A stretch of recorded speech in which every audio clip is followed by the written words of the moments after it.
देखिए एलजेब्रा का एक टॉपिक है कोसेट्स। सेट कोसेट का कोई मतलब हमें हिंदी नहीं बताने जा रहा हूँ कि इसका मतलब क्या निकल रहा है।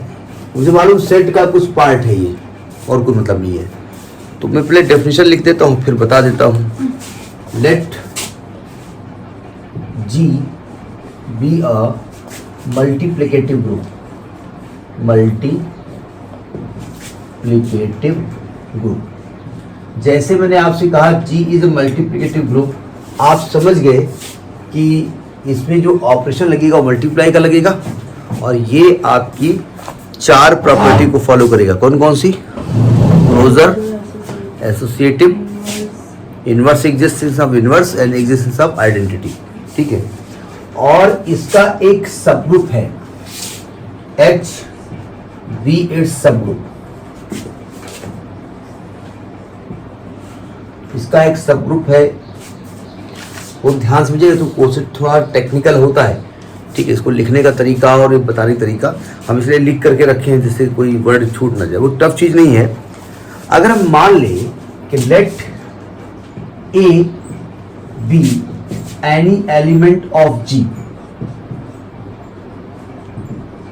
देखो अगर मैं कह रहा हूं एच बी द सब ग्रुप का मतलब ये हुआ कि जो एच सेट बनेगा उसके एलिमेंट कहां से आएंगे? जी से ही आएंगे। और एच भी सभी प्रॉपर्टी को फॉलो करेगा, ठीक है। हमें सब ग्रुप नहीं प्रूव करना है, अदरवाइज सब ग्रुप के लिए प्रूव करने का तरीका क्या था? अगर ए और बी दो एलिमेंट जी एच को बिलोंग करेंगे तो ए बी इनवर्स भी करेगा, बस यही सब ग्रुप प्रूफ हो गया, ठीक है। देन जरा समझिएगा, अगर मैं क्या करूं कि एच जो है ना उसके सभी एलिमेंट को ए से इधर मल्टीप्लाई कर दूं, इस तरफ मल्टीप्लाई कर दूं, इसको लिखेंगे मैं से H A such that H belongs to capital H. मतलब कैपिटल एच के जितने भी एलिमेंट हैं, हम क्या करें, जी का एक एलिमेंट ए उठाएं और कैपिटल ए के एलिमेंट जो है उसमें राइट साइड में हम ए से मल्टीप्लाई कर दें। इसको कहेंगे राइट कोसेट ऑफ एच। इसको क्या कहेंगे हम? इसको कहेंगे right coset of H in जी। सुनने का नहीं। और अगर उस ए से हम लेफ्ट में मल्टीप्लाई कर दें, ए एच कर दें, तो ए एच का मतलब ए एच ये एलिमेंट होते हैं और जो सेट मिलता है वो ये वाला सेट है, एक नया सेट बन गया। तो यहाँ भी एच किसको बिलोंग करेगा? है वही चीज। इसको कहते हैं left coset of H in जी। तो ये कोसेट की डेफिनेशन होती है, ठीक है। और ए चूंकि कोसेट को बनाता है तो ए को रिप्रेजेंटेटिव कहते हैं। ए क्या कहलाता है? Representative element of coset. Coset का रिप्रेजेंटेटिव एलिमेंट है। जरा समझने की कोशिश करो। बात तो एक ही है। क्या है बात? एक ही। ऐसी धरो। देखिए मॉडर्न अलजेब्रा भाई कहती है कि ए बी और बी ए दोनों बातें एक नहीं हो सकती। हो सकती हैं लेकिन हमेशा नहीं हो सकती। ये हर ऑपरेशन में भाई ए बी का मतलब इसके बीच में एक बाइनरी ऑपरेशन लगा हुआ है। जैसे मैं बाइनरी ऑपरेशन 3 कर दूं, माइनस कर दूं, तो 2 - 3 और 3 - 2 दोनों बराबर नहीं हो सकते। इसलिए वो बात एक ही होगी ये जरूरी नहीं है। ये बात एक तब होगी जब ये कॉम्यूटेटिव लॉ को फॉलो करेगी। हर ऑपरेशन में ये लॉ फॉलो नहीं होता है। ये मॉडर्न अलजेब्रा है, ठीक है। ये मॉडर्न अलजेब्रा में थोड़ा सा मॉडर्न चीज वाली बात है, ये छोटे क्लास की बात नहीं है, इसलिए थोड़ा बड़ी बातें हैं, ठीक है। अब इसमें कुछ प्रॉपर्टीज हैं, कुछ बातें हैं, उन्हें जरा समझने की कोशिश करिएगा और उन चीजों का इस्तेमाल करेंगे। नोट कर दें, रब कर दें, वो ध्यान से समझिएगा। टफ नहीं है लेकिन इसको लिखने का जो अंदाजे क्या कहेंगे उर्दू में, अंदाजे बयां, तो वो अंदाजे बयां गड़बड़ है। नोट देखिए, नंबर 1 कहते हैं कि एच ए जो है और ए एच ये, अच्छा ये बताइए सावधान, एच के सभी एलिमेंट कहां से आए हैं? जी से आए हैं। और आपने क्या किया, एच के एलिमेंट में से जी का एक एलिमेंट लिया और मल्टीप्लाई कर दिया। अब जरा समझिएगा, जैसे जी का एलिमेंट 1 2 है, मैं ऐसे बता रहा हूं, हो सकता है ये अप्लाई ना हो, और H में एलिमेंट आपने ले लिया 2, ठीक है। अब आपने ये H का एलिमेंट है, नहीं समझे, अब आपने क्या किया, इसका 1 एलिमेंट उठाया, तो 1 अगर 1 से इधर मल्टीप्लाई करोगे तो ये 1 इंटू 2 यानी कि 2 ही तो आने वाला है ना, तो यानी 1 इंटू H करो या H इंटू 1 करो, जो एलिमेंट आने वाले हैं वो कहां से आने वाले हैं, जी से ही तो आने वाले हैं ना। तो क्या मैं कह सकता हूं कि ये जो AH और HA है वो एक्चुअली में जो एलिमेंट निकलेंगे वो इसी के अंदर से आएंगे। इसमें बड़ा कौन है, ये बड़ा है, ये बड़ा है, ये ज्यादा है, ठीक है, तो छोटे वाले हैं, तो यानी कि ये इसके सबसेट होंगे, मतलब AH और HA भी ग्रुप के सबसेट होंगे, ठीक है, कह सकते हैं। बोले हाँ कहत रहो आप, जाऊं भाई और नोट कर ले, बहुत क्या दिक्कत है। तो कहते हैं द कोसेट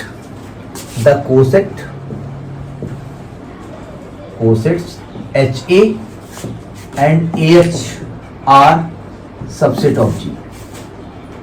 एक तो G के सबसेट होते हैं, मैं सब ग्रुप नहीं कहूंगा, वो तो जब ग्रुप की प्रॉपर्टी को फॉलो करेंगे तो उसका नाम हो जाएगा सब ग्रुप, अभी फिलहाल हम इसको सब ग्रुप नहीं कहेंगे, एक मिनट जरा थोड़ा सा, ठीक है। और ये जरूरी नहीं है, इन जनरल AH और HA इक्वल नहीं होते, लेकिन अगर G एबिलियन ग्रुप है तब ये इक्वल होंगे। हाउएवर मतलब जनरल में इक्वल नहीं होते, HA ना, AH और हाँ, अब मैं जानबूझ में AH लिख रहा हूँ जिससे आप कंफ्यूज हो जाएं। AH और HA इक्वल नहीं होते हैं। However if G is abelian group,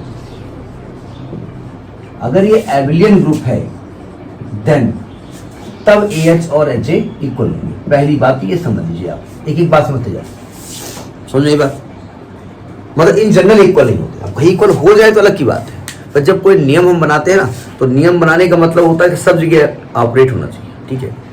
क्या कि सब, जैसे आप हमारे सर में बाल नहीं है, अब बड़ी मेहनत किया होगा, बड़ा पैसा आपके पास होगा, तो गंजे गरीब भी होते हैं, अच्छा, और पढ़े लिखे वाले बाल वाले भी होते हैं। तो इन जनरल ये रूल फॉलो नहीं होता। ऐसे कोई हमको मिलता है, हमारे रिश्तेदार है कोई, तो जो मजाक करता है वो मामा तो खूब पैसा होगा, तो ठीक है, हो सकता है मामा के पास हो, लेकिन बहुत ऐसे लोग हैं जिनके सर में बाल नहीं, वो गरीब भी हैं, और बहुत ऐसे लोग हैं जिनके बाल हैं वो पढ़े लिखे भी हैं। जो फोटो में देखते हैं न्यूटन साहब के कितने बाल थे, ऐसा थोड़ी आप मेहनत कर ले बल सर में बाल नहीं है, अब कभी हो जाता है। दूसरी बात समझिएगा, जरा समझने की कोशिश करिएगा। भाई आप ये कह रहे हो कि ग्रुप से H निकाला आपने, आप ये कह रहे हो कि H सब ग्रुप है, जैसे आप ये कह रहे हो कि ग्रुप की सभी प्रॉपर्टीज को H फॉलो करता है, यानी आप ये कह रहे हो कि आइडेंटिटी एलिमेंट जो G में है वही H में भी है, यानी आप ये कहना चाहते हो कि E H को बिलोंग करेगा, कह सकता हूं मैं। और अगर मैं दोनों तरफ A से मल्टीप्लाई कर दूं तो इधर A ही आ जाएगा और इधर AH आ जाएगा, सही कह रहा हूं मैं। तो इसका मतलब ये मैं ये कह सकता हूं कि A बोले तो E A and A belongs to AH, ठीक है। मतलब क्या हुआ, यानी A जो है ना वो कहां पर होगा, AH में होगा, समझिएगा। G एक सेट है, G एक सेट है, उसमें से आपने H निकाला, तो अब आपने क्या किया, इसका एक एलिमेंट A निकाला, ठीक है, और आपने A के एलिमेंट्स से H के सभी एलिमेंट को मल्टीप्लाई कर दिया, तो ये भैया जो A है ना वो इसके अंदर भी होगा, ये A यहाँ भी आएगा। कैसे, क्योंकि A जब सबके साथ मल्टीप्लाई में आएगा तो यहाँ एक चर्चा कौन होंगे, E, इसके साथ भी मल्टीप्लाई में आएंगे भाई साहब, और जैसे इसके साथ मल्टीप्लाई हो जाएंगी ये क्या हो जाएंगी, E बोलेंगे जानू कहीं मत जाओ, यही बैठो, जानू बैठ गए, मतलब ए साहब आए यहाँ पर ऑपरेट करने के लिए, ठीक है, सबको छेड़ रहे थे, सबके साथ मल्टीप्लाई कर रहे थे, और जैसे ई के साथ मल्टीप्लाई किया ये कहा स्टॉप, नहीं बैठिए, you will not move from here. तो यानी कि अगर ए जो जनरेटिंग एलिमेंट, जनरेटिंग कहते क्या वर्ड किया नाम लिया है, रिप्रेजेंटेटिव एलिमेंट, जिससे आपने एच के सभी एलिमेंट को मल्टीप्लाई किया है वो एलिमेंट भी एच में होगा, ये समझ लीजिएगा। यही चीज लेफ्ट के साथ है, यही चीज राइट के साथ है, यानी कि and E belongs to H, अगर हम A से राइट में मल्टीप्लाई करते हैं, E A belongs to H A implies A belongs to H A। यानी कि जो आपका रिप्रेजेंटेटिव एलिमेंट जी का है, जिससे आप एच के सभी एलिमेंट को लेफ्ट या राइट में मल्टीप्लाई कर रहे हैं, तो वो एलिमेंट भी इसके कोसेट्स में होगा। ठीक है, इसका मतलब क्या हुआ, ये कहना कुछ और हम चाहते हैं। इसका मतलब ये हुआ कि आपका जो लेफ्ट या राइट कोसेट है ये एम्प्टी सेट नहीं होगा। ठीक है, तो आप लिखेंगे 10 नो लेफ्ट और right cosets are empty set. Empty set, ये एम्प्टी सेट नहीं हो सकता, कोई ना कोई एलिमेंट इसमें होगा। क्यों? क्योंकि कम से कम जो एलिमेंट इसको कोसेट बनाने के आया हुआ है ना, वो कम से कम वहां पर होगा। ठीक है, यानी कि because at least the element A, because at least A will belong to AH और A is belong to H, ये होगा ही होगा। यानी अगर आप कोसेट की बात कर रहे हो तो कोसेट एम्प्टी सेट नहीं होगा। समझ में आ गई बात? अब इसमें जो ऑपरेशन आप कर रहे हो वो कौन सा कर रहे हो? मल्टीप्लाई।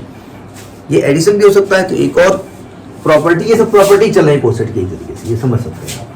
एक और प्रॉपर्टी समझिएगा कि अगर मान लीजिए जो मल्टीप्लिकेटिव ग्रुप ले रहे हो वो एडिटिव ग्रुप हो जाए।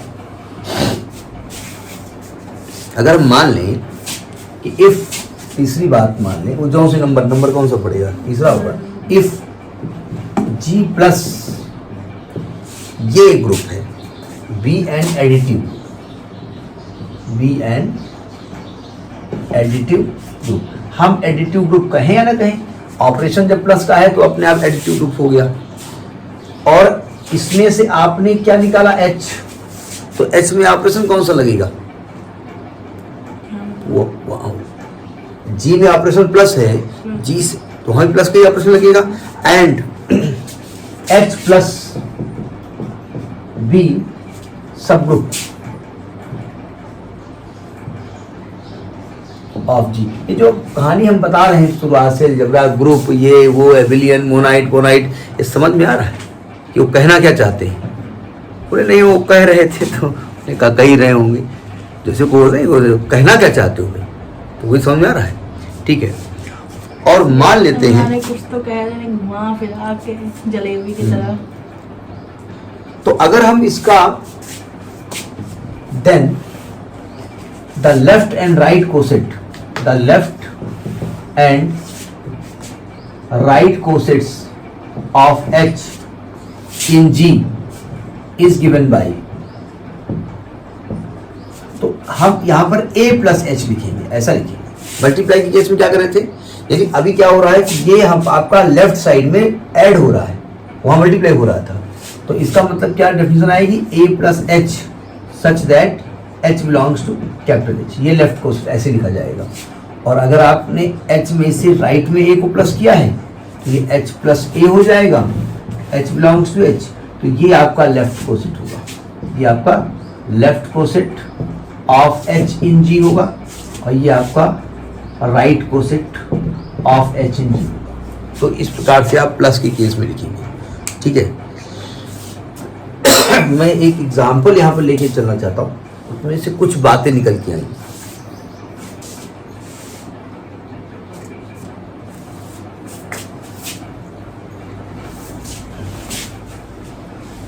अब ग्रुप के हम मुहाने में पहुंच गए हैं, बॉर्डर पे। अब एक आइसोमॉर्फिज्म है, उसमें कुछ थ्योरम्स हैं, 2-3 दिन में ग्रुप खत्म हो जाएगा, इसके बाद रिंग स्टार्ट हो जाएगी। मतलब ग्रुप का ही पूरा चर्चा है, वहाँ 2 ऑपरेशन एक साथ चलेंगे, यहाँ पर एक ऑपरेशन है। एक एग्जाम्पल कोसेट तो डाली दे। ये ग्रुप मतलब खत्म हो जाएगा? नहीं मतलब उतना खत्म हो जाएगा, हाँ एक पार्ट हो जाएगा। और अभी और यहीं पे आपको बता दिएगा, यहाँ जहाँ आपको छोड़ रहे हैं सेमेस्टर 3 में, यहीं पे डटे खड़े रहिएगा, क्योंकि यहीं से गाड़ी आपकी आगे बढ़नी है। अब यहाँ पर एक एग्जाम्पल मैं लेता हूँ। एक जी हमने एक ग्रुप माना, सेट माना इंटीजर्स का 0, 1, 2, 3 up to so on, -1, -2, -3 up to so on। ये हमने एक जी इंटीजर का ग्रुप माना। ठीक है, और इसमें H एक सब ग्रुप माना। H एक सब ग्रुप माना और हमने इवन इंटीजर्स का मान लिया, ठीक है। मतलब 0, 2, 4, 6, -4, इस प्रकार से इवन इंटीजर्स का माना। और मैंने यहां पर जो ऑपरेशन लिया है मतलब ये एडिटिव ग्रुप है, ये एडिटिव ग्रुप मतलब एडिशन का यहां पर प्रॉपर्टी है। अब बताओ अगर एडिटिव ग्रुप है तो यहां आइडेंटिटी एलिमेंट कौन होगा? 0 और आइडेंटिटी एलिमेंट यहां भी आ रहा है। अब देखो ध्यान से, अगर मैं यहां पर 0 + h लिखता हूं, मैं फिलहाल लेफ्ट कोसेट बना रहा हूं, अगर 0 + h लिखोगे तो क्या मैं कह सकता हूं कि यही एलिमेंट आने वाले हैं? बड़ी बड़ी इंपॉर्टेंट चीज आप कह रहे हैं, इतना बढ़िया चीज तो आएंगे, पागल हो क्या? टीचर हो? ढक्कन है ये, दोबारा h आ गया। अच्छा अगर मैं 1 + h लेता हूं, 1 के लेना मतलब h सब में 1 प्लस कर देता हूं तो सब ऑड नंबर होने वाले हैं। यानी यहां पर आपका 1 आ जाएगा, यहां पर आपका 3 आ जाएगा, यहां पर आपका 5 आ जाएगा, यहां पर आपका 7 आ जाएगा, यहां पर -1 आ जाएगा, यहां पर -3 आ जाएगा, ये 1 + h आएगा, ठीक है। मैं 2 + h लेने वाला हूं,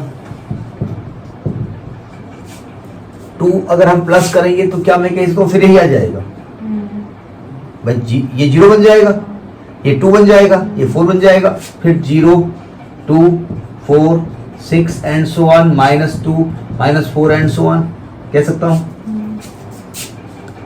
मैं 3 + h लेने वाला हूं, 3 प्लस कर रहा हूं तो 3 प्लस में आपको देख रहा है यही चीज फिर आ जाएगी भाई, ये 3 बन जाएगा, ये 5 बन जाएगा, ये 7 बन जाएगा, ये 1 बन जाएगा, ये -1 बन जाएगा, यानी ये 1 आएगा, ये 3 आएगा, ये 5 आएगा एंड सो ऑन, ये -1 आएगा, ये -3 आएगा। चूंकि इन्फिनिटी तक नंबर जाएंगे तो कोई फर्क पड़ेगा नहीं। मैं 4 + h लेने वाला हूं तो मैं क्या कह सकता हूं कि ये 4 + h लिखा हुआ है, यही चीज आ जाएगी 4 + h में, ठीक है। तो ये इस प्रकार से कोसेट्स आपको मिलेंगे, ठीक है। और अगर आप यहाँ पर, अच्छा ये बताइए ये एबिलियन ग्रुप है कि नहीं है? प्लस के केस में है तो ये भी एबिलियन ग्रुप होगा। तो इसमें लिखेंगे कि अगर एज यहाँ पर जो G है, एज G इज एबिलियन, मतलब ये है, आप कोई भी 2 नंबर ले लीजिए, कोई भी चाहे नेगेटिव पॉजिटिव कोई ले लीजिएगा और प्लस का ऑपरेशन ले लीजिएगा। तो अगर नंबर्स का ऑर्डर चेंज करोगे a + b को b + a लिखोगे तो value will be the same. As G is abelian so 1 + h or h + 1 will also be abelian, will also be abelian, ये भी abelian होगा, ठीक है। यानी कि आप कह सकते हैं कि 1 + h = h + 1 आने वाला है। यानी आप कह सकते हैं कि लेफ्ट कोसेट जो है वो राइट कोसेट के इक्वल होगा, राइट कोसेट के इक्वल होगा। तो हम एक थ्योरम भी बना सकते हैं या आपसे शॉर्ट में पूछ सकते हैं कि किस कंडीशन में लेफ्ट कोसेट और राइट कोसेट इक्वल होगा, तो आप कहेंगे जब G एबिलियन ग्रुप होगा तब ये दोनों इक्वल होंगे, ठीक है। अच्छा ये भी क्लियर आपको मिल रहा है कि h का मान 0 + h का मान तो वही चीज है, h का मान यानी 0 + h का मान, 2 + h का मान, 4 + h का मान इक्वल है और h + 1 h + 3 दो ही कोसेट आपको यहाँ मिल रहे हैं, ठीक है। तो इट इज क्लियर ये दोनों वैल्यू इक्वल है, मतलब दो ही वैल्यू आपको मिल रही है, बार बार आप प्लस करते जा रहे हो लेकिन वैल्यू आपको दो ही मिल रही है। तो आप लिखेंगे इट इज क्लियर कि h is equal to 0 plus h is equal to 2 plus h is equal to 4 plus h is equal to and so on, and 1 plus h is equal to 3 plus h is equal to 5 plus h and so on।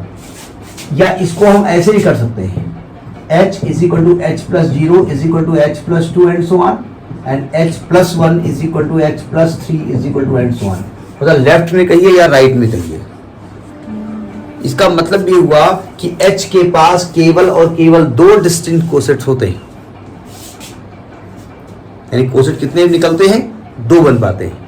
अगर आपने क्या किया कि जी के element ले लिए, ठीक है, उससे एक सबसेट निकाल लिया, ठीक है, अब जी के हर एक एलिमेंट को आपने ऑपरेट करना शुरू किया, तो मान लिया जी में 50 एलिमेंट हैं, ठीक है, उसमें से 20 एलिमेंट आपने एच के ले लिए।